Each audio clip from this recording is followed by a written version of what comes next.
Ataque da Ucrânia em Crimeia e Donetsk. Arsenais ocupantes destruídos. Fim do Oreshnik. A Ucrânia atacou o campo de testes estratégico Kapustinkai. O Kremlin está convocando uma reunião de emergência.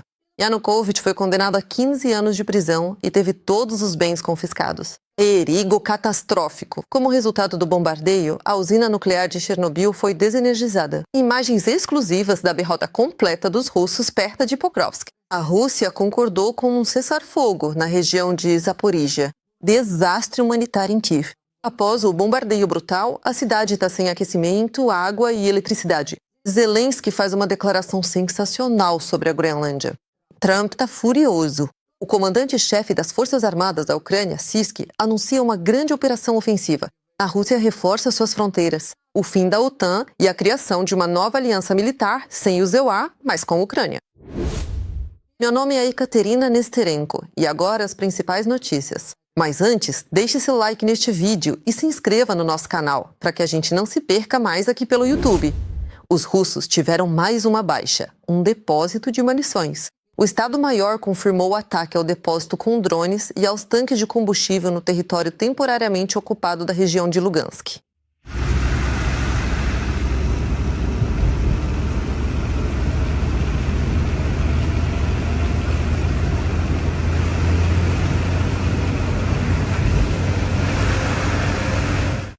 Mas essa está longe de ser toda a lista de perdas dos ocupantes. As forças de sistemas de drones das Forças Armadas da Ucrânia, de 17 a 19 de janeiro, também atacaram um depósito de drones na região de Donetsk ocupada, uma subestação na Crimeia, subestações de tração em Mariupol e Andriivka, e ainda uma plataforma de lançamento S-300 e um sistema de lançamento múltiplo de foguetes fabricado pela Coreia do Norte, o M-1991. É um análogo do soviético Uragan, mas com um calibre maior e alcance ampliado. Também não houve tranquilidade na própria Rússia. Durante a noite, em Novomoskovsk, na região de Voronezh, a defesa aérea entrou em ação.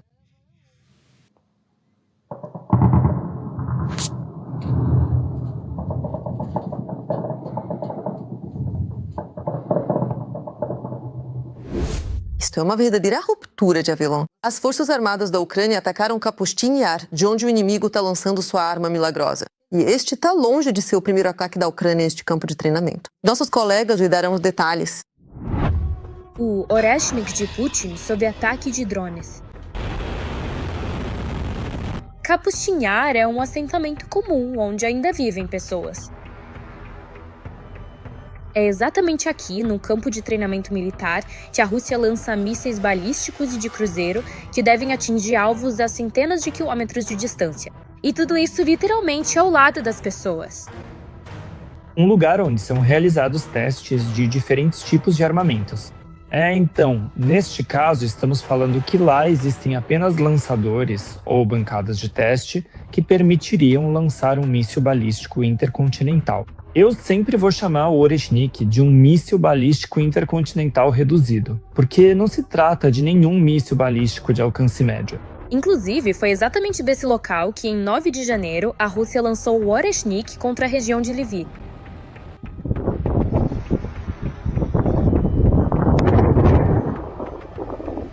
Mas logo depois, os ataques atingiram o próprio campo de testes, de onde essa arma mortal do bunker era lançada. Kapustin Yar foi atacado por drones. O campo de teste central, de onde lançam o Oreshnik, está sob ataque. A Rússia não conseguiu proteger o objeto estratégico. E não é nem a primeira vez que o campo de testes é atacado. Drones já o atingiram no verão do ano passado. Já existem fatos que comprovam que os ataques a Kapustin Yar foram realizados com o objetivo de destruir os lançadores, que podem ser usados para atacar o território da Ucrânia. Por isso, basicamente, lá existem várias coisas pouco interessantes que podem ser destruídas, reduzindo assim o potencial da Rússia de usar esse tipo de armamento. Outro ponto muito importante dos ataques a Kapustin Yar é a possibilidade de atingir protótipos de teste ou até mesmo depósitos de produtos parcialmente prontos. Mas o que é interessante é que mísseis destinados à Ucrânia estão caindo cada vez mais na Rússia, e nem sempre de forma suave. Isso se aplica até mesmo ao próprio maluco de Putin, com o qual ele intimida o mundo tão ferozmente. A VUE, em 6 de fevereiro, a Rússia teria lançado um segundo míssil do mesmo tipo, direcionado a Kiev. Soaram sirenes na cidade. mas nenhum ataque aconteceu. O míssil não foi muito longe e explodiu em território russo. Mas não é só do Aviolon que se trata. Outro míssil com o qual o homem do bunker ameaça o mundo inteiro, o Sarmat. Só que ele ainda nem foi lançado. Como assim? Foi lançado 2 vezes, mas também caiu na própria Rússia 2 vezes. Mas qual é o segredo de tanto sucesso da Federação Russa? O quê? Caiu? Sim, caiu. Esse é o resultado dessas quedas, explosões durante o lançamento, lançamentos fracassados. Tudo isso porque a Rússia perdeu a capacidade de obter recursos técnicos de qualidade ou, digamos assim, perdeu a base técnica que está localizada na Ucrânia. Sem dúvida, eles têm engenheiros, eles trabalham, tentam criar alguma coisa. O que deveria ser uma arma contra a Ucrânia, às vezes se transforma em ameaça para os próprios russos. E os ataques dos drones ucranianos à infraestrutura militar-chave da Rússia só aumentam esse efeito. Lendo os comentários dos episódios anteriores, vejo que muitos nos assistem do Cazaquistão, Moldávia, Europa e até dos Estados Unidos. Nós, ucranianos, somos muito gratos pelo apoio de vocês e temos orgulho de ter espectadores tão sensatos. Escreva nos comentários deste episódio de qual país você está nos assistindo e se aí apoia a nossa luta contra o Império do Mal. Sempre leia seus comentários com prazer. E enquanto isso, vamos continuar. Agora vem a parte mais interessante. No episódio passado, contamos que o inimigo está tentando avançar na região de Pokrovsk. O inimigo está constantemente buscando oportunidades para romper a defesa ucraniana e reforçando ativamente suas fileiras. Segundo o que afirmam no 7º Corpo das Tropas de Assalto Aéreo, a Rússia planeja repor as perdas nessa direção até o final de janeiro em várias etapas. Atualmente, as tropas russas estão tentando penetrar na parte norte de Pokrovsk, acima da linha férrea, e se consolidar ali. O inimigo age em pequenos grupos e continua trazendo cada vez mais infantaria para dentro da cidade. De acordo com os analistas do Deep State, além do avanço em Pokrovsk, o inimigo praticamente fechou completamente o acesso dos defensores ucranianos a Mirnograd. Ultimamente, houve um aumento da atividade na direção de Grishino, onde há frequente presença registrada ao redor do povoado, além de ataques contra as tropas inimigas dentro da própria vila. O inimigo entende a importância de Grishino, pois sabe sobre a logística e o papel que esse vilarejo desempenha nela, sobre o trabalho dos pilotos que operam dali, assim como sobre a conexão com Pokrovsk e Mirnograd. Vale destacar separadamente Mirnograd, que está repleto de infantaria, onde é possível cair em uma emboscada ou se deparar com um contato de fogo repentino em qualquer ponto da cidade. Infelizmente, segundo informações preliminares, o acesso a Mirnograd está praticamente restrito, sendo quase impossível entrar ou sair de lá, e realizar tais manobras é uma verdadeira loteria. Mas apesar da desigualdade de forças, os defensores ucranianos continuam destruindo o inimigo. Essas são imagens justamente daquela direção de Pokrovsk. Os guardas de fronteira, os batedores aéreos, as unidades Fênix com a ajuda de drones FPV e Vampiro destroem com precisão os ocupantes. Aqui está a destruição dos russos em Pokrovsk propriamente dito. Isso foi mostrado no 425º Regimento de Assalto Independente Scala. Aliás, o novo ministro da Defesa da Ucrânia, Mikhail Fedorov, anunciou a meta de eliminar os ocupantes. Estamos falando de 50 mil russos por mês. Aliás, além de fugir dos drones ucranianos, os ocupantes têm outra atividade tradicional das Forças Armadas da Federação Russa, o saque. Soldados russos saqueiam as mansões de ucranianos em Kurakovo, na região de Donetsk, que não foram totalmente saqueadas por seus antecessores. E enquanto o exército russo saqueia, o ucraniano ajuda. Em Konstantinovka, um operador de drone entregou alimentos para uma senhora idosa. Durante uma inspeção aérea da área, o piloto de 19 anos da unidade Fênix, Maxim, com o codinome Malish, notou perto de uma das casas uma inscrição na neve: Peço pão. As Forças Armadas da Ucrânia, é claro, ajudaram e logo viram outra inscrição na neve: Obrigado. Rússia e Ucrânia concordaram com o cessar-fogo na região da usina nuclear de Zaporizhia. Confira no vídeo os detalhes do que está acontecendo na linha de contato de combate. Cerca de 50 confrontos armados em um dia. Esses são os indicadores da intensidade do avanço inimigo na região de Pokrovsk, na aglomeração de Mirnograd, conforme relatado pelo comandante-chefe das Forças Armadas da Ucrânia, Oleksandr Syrskyi. Apesar da insistência do inimigo, Syrskyi destaca o profissionalismo, a resistência e a dedicação dos soldados ucranianos, que frustram os planos dos russos de romper as linhas ocidentais da região de Donetsk. Os ataques na região de Rodinsky têm como objetivo tomar o controle direto das posições das forças de defesa da Ucrânia. E os ataques na região de Grishiny já dizem respeito diretamente a Pokrovsk. Situação semelhante, uma tentativa de tomar o controle direto das posições das forças de defesa da Ucrânia. Os operadores das forças de defesa estão sempre prontos para aquecer o inimigo neste inverno gelado. As Forças Armadas da Ucrânia garantem: ninguém vai escapar de um encontro ardente. Os operadores de drones ucranianos destroem o inimigo nas entradas da cidade e diretamente em Pokrovsk. Os ocupantes tentam, ampliando o teatro de operações, estender os esforços das forças de defesa da Ucrânia no momento do uso das reservas operacionais. Além disso, os ocupantes utilizam a tática de assalto com o uso de colunas mecanizadas. Nesse vídeo, um drone kamikaze ucraniano atinge um grupo de soldados russos que havia parado para descansar perto de Pokrovsk. Outro alvo do inimigo recentemente passou a ser Volchansk. Após sofrerem uma derrota em Kupiansk, os ocupantes decidiram mudar a direção do avanço. As forças de defesa da Ucrânia estão realizando ações bem-sucedidas para impedir a captura deste assentamento e, consequentemente, das alturas dominantes. Além disso, os ocupantes foram obrigados a confirmar a presença das forças de defesa da Ucrânia dentro do próprio Volchansk. Ou seja, todas as declarações sobre o controle total de todo o assentamento, feitas pelo ditador russo, não correspondem à realidade. Os russos também demonstram interesse na direção de Guliaípoli, na região de Zaporígia. Essa é a chamada tática dos 1000 cortes. Ou seja, eles tentam atacar simultaneamente por toda a extensão da frente russo-ucraniana. Lembro que sua extensão é de cerca de 1.200 quilômetros.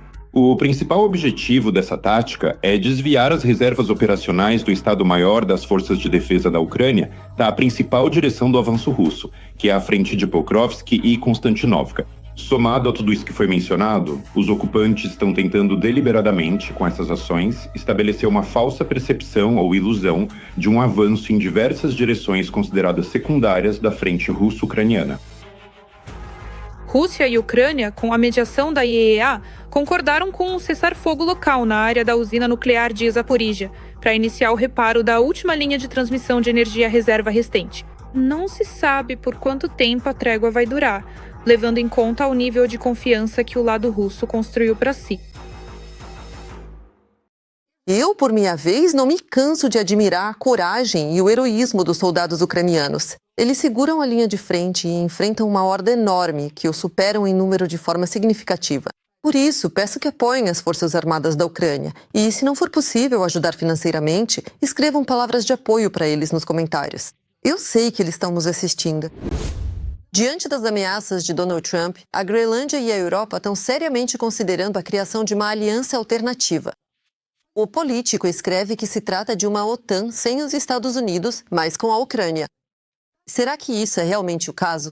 A questão está em aberto, mas o presidente da Ucrânia confirma que a Ucrânia pode se tornar parte integrante das Forças Armadas Unidas da Europa. Mas, ao mesmo tempo, ele afirma que isso não significa o fim da OTAN. Essa foi nossa ideia e nossa proposta, ter Forças Armadas da Europa. Isso não significa que precisamos competir com a América, de jeito nenhum. É só que a Europa é um continente separado, que deve ter seu próprio exército forte. Isso não quer dizer que se pode ou se deve destruir a OTAN, de forma alguma. São forças armadas separadas da Eurata. A Ucrânia, sem dúvida, será uma das contribuições fundamentais para o fortalecimento desse exército.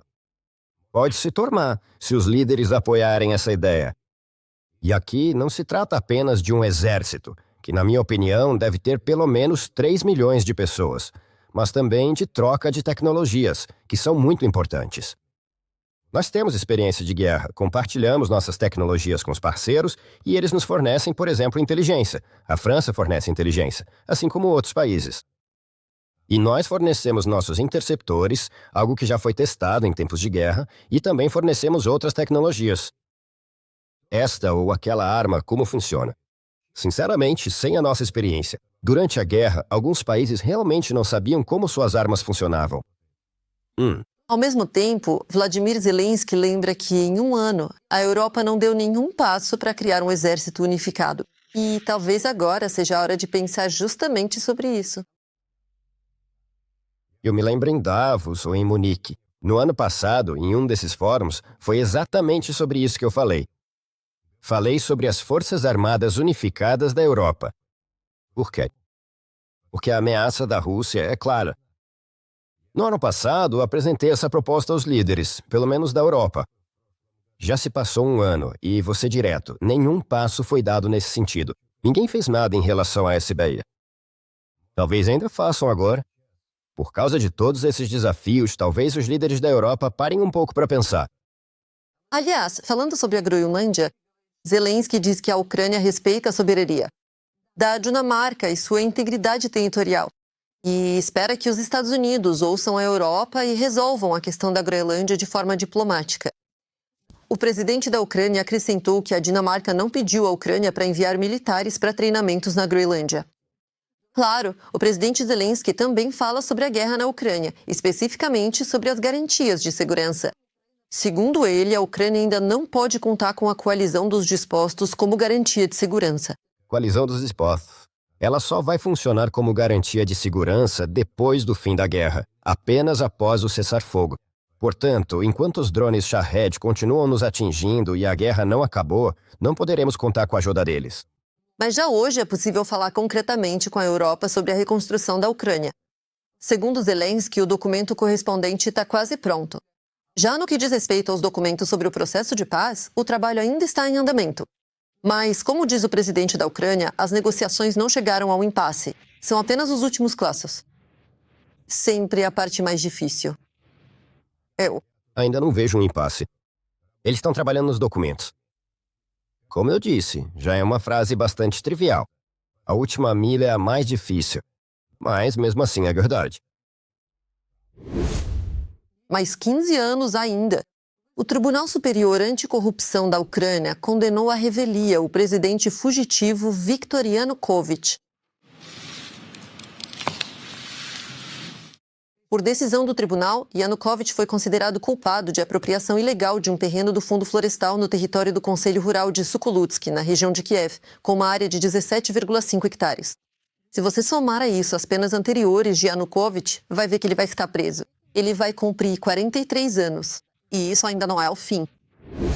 Vocês não vão acreditar, mas a autoridade do Putin caiu. E até mesmo na Rússia. Além disso, influenciaram essa queda não só a operação especial em larga escala na Ucrânia, que já dura 1.428 dias, e a queda dos regimes aliados de Putin, como, por exemplo, Maduro na Venezuela. E, além disso, o ditador do bunker afunda ainda mais sua autoridade com declarações sobre um ataque falso à sua residência em Valdai. E, por causa disso, até o Trump olha para o Putin como se ele fosse um mentiroso maluco. Apesar de Putin ter assinado pessoalmente, no ano passado, um acordo de parceria estratégica com a Venezuela e o Irã, ele permanece em silêncio após a inesperada captura de Nicolás Maduro, presidente da Venezuela, por Trump, e as promessas de Washington de ajudar os manifestantes iranianos contra o governo. Na quinta-feira, ele apenas pediu aos Estados Unidos que respeitassem o direito internacional.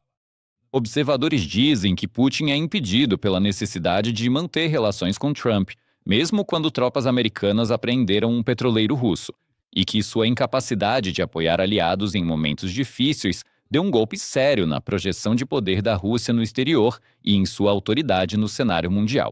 Como você pode imaginar, esse cenário Putin não gosta. Então, segundo o Washington Post, o Kremlin está pronto para fazer algo terrível para elevar Putin aos olhos do mundo. A Rússia precisa fazer algo terrível para restaurar sua autoridade. É muito triste que tenhamos que usar esse tipo de argumento. Mas não temos escolha. No mundo, parecido com o mundo de Trump, só importam a crueldade, a força, a destruição em massa e as atrocidades, lamentou o ideólogo ultradireitista russo Alexander Dugin. E você, o que acha que Putin vai fazer para restaurar sua autoridade? Na minha opinião, a única coisa que aumentaria sua autoridade seria o suicídio. Existem coisas que nunca mudam. Uma delas é a mentira constante do Kremlin. Hoje, durante uma coletiva de imprensa, o ministro das Relações Exteriores da Rússia, Sergei Lavrov, o cavalo de Putin, afirmou que a OTAN está preparando um ataque contra a Rússia. Von der Leyen, Merz, Starmer, Macron, Rutte. Eles estão se preparando seriamente para uma guerra contra a Federação Russa. E, na verdade, eles nem escondem isso. Além disso, Lavrov diz que a malvada Europa não desiste do seu objetivo de infligir uma derrota estratégica à Rússia. Continuar usando o regime de Kiev para o confronto armado com a Rússia. O objetivo de nos causar uma derrota estratégica já não é mencionado com tanta frequência. Mas, mesmo assim, por todos os sinais, ele ainda permanece nas mentes e planos, principalmente dos líderes europeus. O que dizer das declarações do chanceler Merz de que o exército alemão deve voltar a ser o mais forte da Europa? Claro que gostaríamos muito disso, mas por enquanto o Kremlin mais uma vez distorce os fatos. Na noite de 20 de janeiro, a Rússia lançou um ataque massivo contra a Ucrânia com mísseis e drones Shahed. Em particular, o principal alvo do inimigo foi Kiev e a região. Como resultado desse ataque, parte de Kiev ficou sem luz, água e aquecimento. Também houve interrupções no funcionamento do metrô. O ministro das Relações Exteriores da Ucrânia, Andriy Sybiga, reagiu a mais esse ataque cínico. O ataque bárbaro de Putin nesta manhã é um sinal de alerta para os líderes mundiais reunidos em Davos. O apoio ao povo ucraniano é extremamente necessário. Não haverá paz na Europa sem uma paz duradoura para a Ucrânia. A paz só pode ser alcançada pela força. Precisamos urgentemente de ajuda energética adicional, defesa antiaérea e interceptadores, além de pressão de sanções sobre Moscou. Vinnytsia, Odessa, Dnipro, Poltava e Zaporizhia também foram alvo de ataques, enquanto Zelensky afirmou que a Rússia mudou sua tática de ataques. E mais um detalhe importante nesse ataque. Parte dos mísseis que a Rússia usou no ataque de 20 de janeiro foi fabricada pela Federação Russa em 2026. E isso confirma as palavras do presidente Zelensky de que não é a Ucrânia. Há menos mísseis de defesa aérea, enquanto a Federação Russa aumentou ainda mais sua produção de mísseis. Muito mais mísseis balísticos estão sendo usados pela Rússia. Eles recebem, infelizmente, componentes de países parceiros, do setor privado. Mas mesmo assim é preciso reduzir a capacidade deles de produzir esses mísseis. E isso ainda não está acontecendo. E algumas palavras sobre a defesa aérea ucraniana. Segundo Zelensky, só durante a defesa contra o ataque, no dia 20 de janeiro, a Ucrânia usou mísseis de defesa aérea no valor de 80 milhões de euros. É muito difícil encontrar esses mísseis. É muito difícil conseguir todo esse dinheiro para esses mísseis. É um luxo russo muito caro, a guerra. E para nós, isso representa grandes perdas. Devido ao bombardeio, Zelensky cancelou Davos e ficou em Kiev para reuniões para restaurar luz, calor e água. Na pauta está a segurança nuclear. Segundo o chefe da IAEA, o fornecimento externo de energia para Chernobyl parou pelo bombardeio intenso. Os ataques imprudentes da Rússia ameaçam a segurança nuclear. A Ucrânia está intensificando sua cooperação com a Agência Internacional de Energia Atômica. Apelamos ao Conselho de Governadores da Agência Internacional de Energia Atômica para que reaja de forma decisiva, convoque urgentemente uma reunião do Conselho e resolva a questão da presença da Rússia no Conselho. Nossa posição é que um Estado terrorista que deliberadamente cria riscos para a segurança nuclear não tem lugar ali. Vale lembrar que a Rússia bombardeia sistematicamente cidades civis ucranianas. Em particular, Kiev, que é mais frequentemente atacada pelo Kremlin e está à beira de uma catástrofe humanitária devido aos ataques do inimigo. As pessoas ficam vários dias sem luz, aquecimento e água. Enquanto isso, a Rússia mente, dizendo que ainda quer a paz. Um país terrorista deve desaparecer da face da terra. Deixa um like neste vídeo se você concorda. Parecia que Trump já não poderia mais nos surpreender, mas aconteceu de novo. Trump está criando um conselho de paz para Gaza. Dessa forma, ele quer promover seu plano de garantir uma paz duradoura e restaurar o enclave palestino. Mas o mais interessante não é a criação do Conselho de Paz em si, e sim quem Trump convidou para esse conselho. Na lista estão Rússia e Belarus. Trump também convidou a Ucrânia para o conselho, mas Kiev ainda não aceitou o convite. Afinal, segundo o presidente Volodymyr Zelensky, é difícil imaginar Ucrânia e Rússia no mesmo conselho. A Rússia é nosso inimigo. Belarus é aliado deles. Por enquanto, sinceramente, é difícil para mim imaginar como poderíamos estar juntos com a Rússia em qualquer conselho. E isso não diz respeito a este Conselho da Paz. Simplesmente a Rússia é sobre o Conselho de Guerra e Belarus está junto com eles. O presidente da França, Emmanuel Macron, recusou a participação no Conselho da Paz. Em resposta, Trump ameaçou Macron com uma tarifa de 200% sobre o vinho e o champanhe franceses. Rejeitar a proposta de Trump também está nos planos do Reino Unido, Alemanha, Holanda e Suécia. Também vale ressaltar que, anteriormente, o Financial Times escreveu que o Conselho da Paz muito provavelmente irá tratar não apenas da questão da paz em Gaza. Atualmente, a lista de convidados para o Conselho da Paz conta com 49 países. Trump quer que a cerimônia de assinatura da criação do Conselho aconteça em Davos, na quinta-feira. Apesar dos apelos de alguns convidados para reescrever as condições de participação. Em resumo, o assassino Putin e seu capanga Lukashenko estão no Conselho da Paz. Isso já soa muito estranho. Graças a Deus, Hitler está morto, senão o Trump também teria convidado ele. Uma aliança militar sem respeito pela Ucrânia. Após os ultimatos quase groenlandeses de Trump aos parceiros da OTAN, os europeus começaram a se preparar para a saída dos Estados Unidos da Aliança do Atlântico Norte e para um novo formato de proteção do continente contra ameaças militares. A publicação Político escreve sobre planos de criar uma nova aliança com a participação da Ucrânia. Quão viável é essa ideia? Como será essa nova aliança e qual será o benefício da participação de Kiev nela? A crise política em torno da ilha da Groenlândia fez a União Europeia refletir sobre como seguir em frente sem o apoio dos Estados Unidos. Donald Trump deixou claro para o mundo inteiro que ele pretende tomar a ilha a qualquer custo. Se não formos para lá, Rússia e China irão.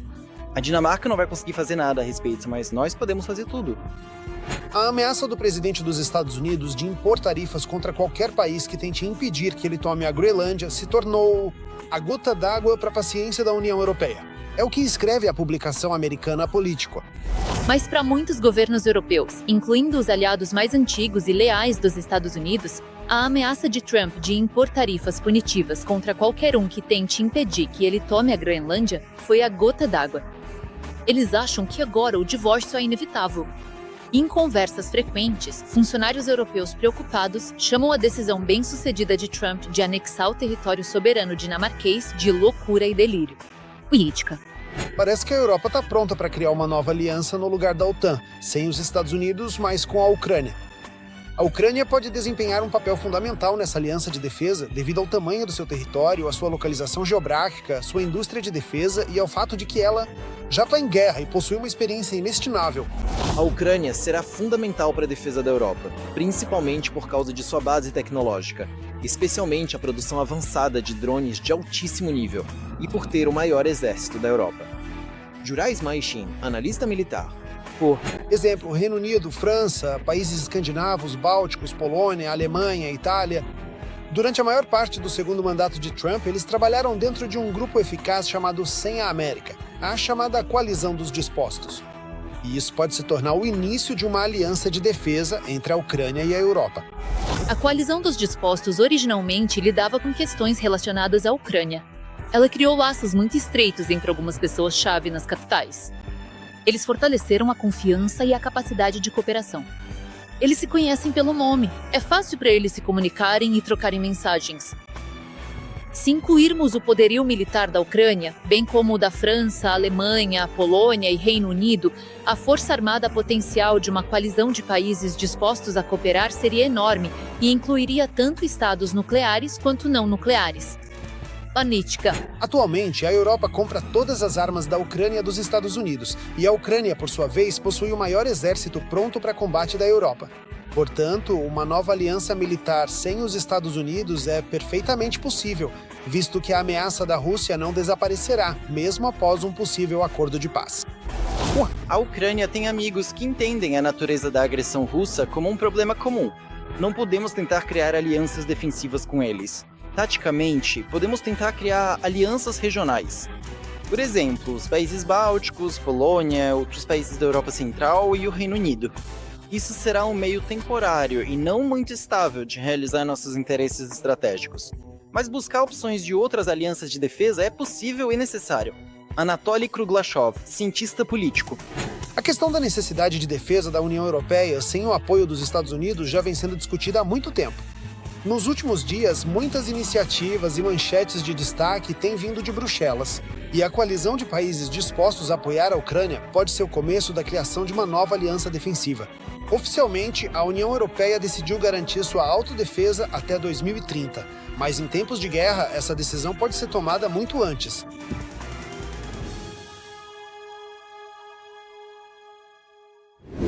Putin não pretende acabar com a guerra na Ucrânia, afirma Alexander Sirski em sua recente entrevista ao jornal Levy Bereg, e anuncia uma nova contraofensiva das Forças Armadas da Ucrânia. As principais mensagens do comandante-chefe estão em nossa matéria. Enquanto o mundo civilizado ainda espera por negociações, as Forças Armadas da Ucrânia não se iludem e se preparam para uma nova fase da guerra. A Ucrânia pretende não só manter a defesa, mas também retomar a iniciativa no campo de batalha. Nós vemos as ações do inimigo.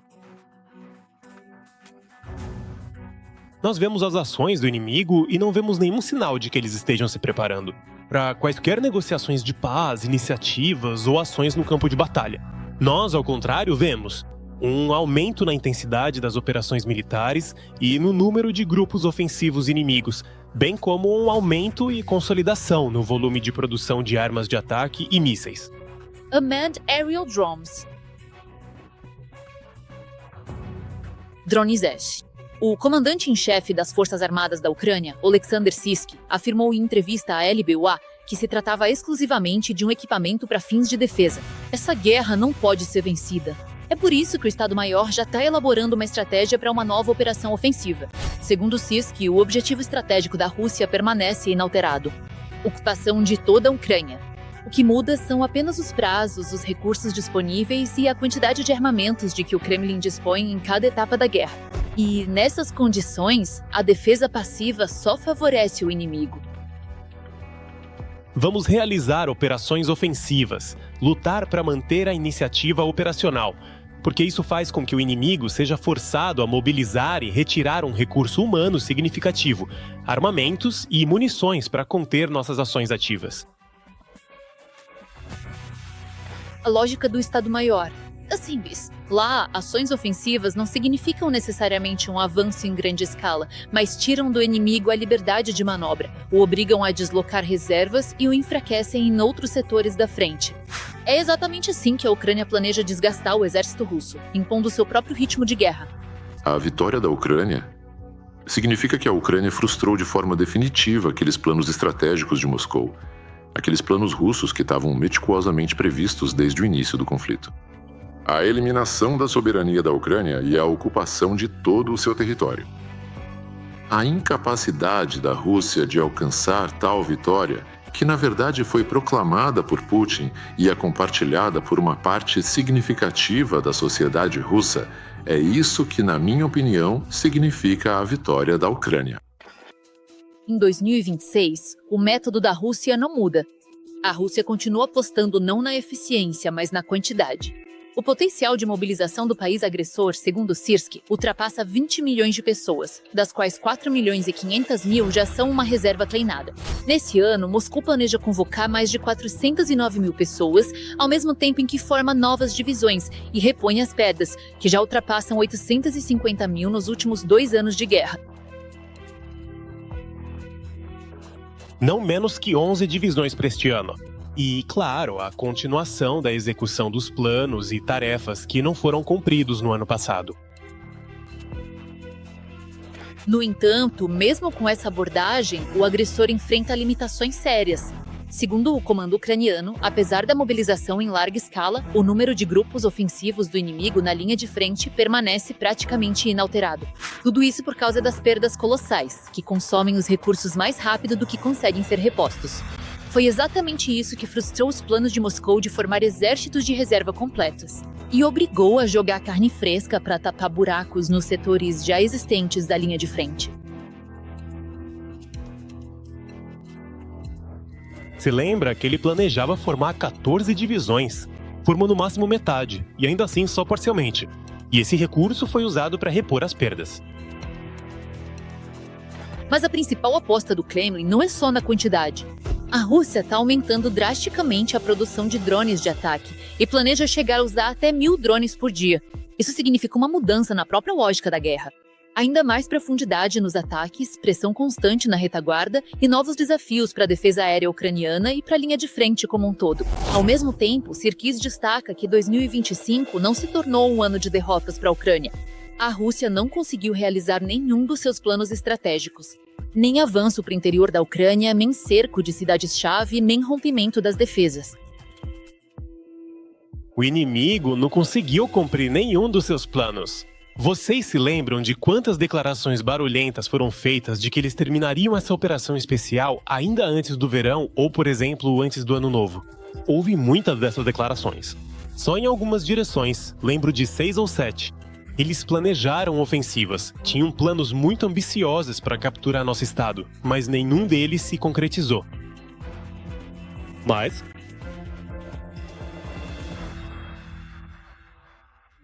há uma etapa ainda mais difícil pela frente. A guerra está se transformando cada vez mais em uma competição de economias e tecnologias, onde drones, inteligência artificial, ataques de grande repercussão e a capacidade do Estado de aumentar a produção de armas mais rapidamente do que seu adversário desempenham um papel decisivo. Exatamente por isso, enfatiza o comandante-chefe, que os fracos não negociam. As condições para a paz só são criadas pela força. a criação de armamento de mísseis em quantidade suficiente. Isso se refere supostamente a mísseis balísticos. É a produção de armas de mísseis em quantidade suficiente. Isso vale tanto para mísseis balísticos quanto para mísseis de cruzeiro. E o uso das mais novas armas, como armas a laser e a transição para outro nível de equipagem das Forças Armadas, o que nos permitirá reduzir a participação direta de pessoas nos combates e aumentar o uso de máquinas. Em primeiro lugar, isso se refere aos sistemas de drones. E, claro, o desenvolvimento contínuo da inteligência artificial. É um sistema de drones. E, claro, o desenvolvimento contínuo da inteligência artificial. Na essência, a Ucrânia está apostando na guerra do futuro, onde o fator decisivo não é o tamanho do exército, mas sim a tecnologia, a economia e a capacidade de se adaptar mais rapidamente. É justamente nisso que, segundo Sirski, a Ucrânia tem motivos reais para contar com uma virada na guerra. É um caso de negócio navalha. Foi exatamente assim que o presidente do parlamento da Armênia chamou os propagandistas de língua suja do Kremlin, Dugin e Solovyov.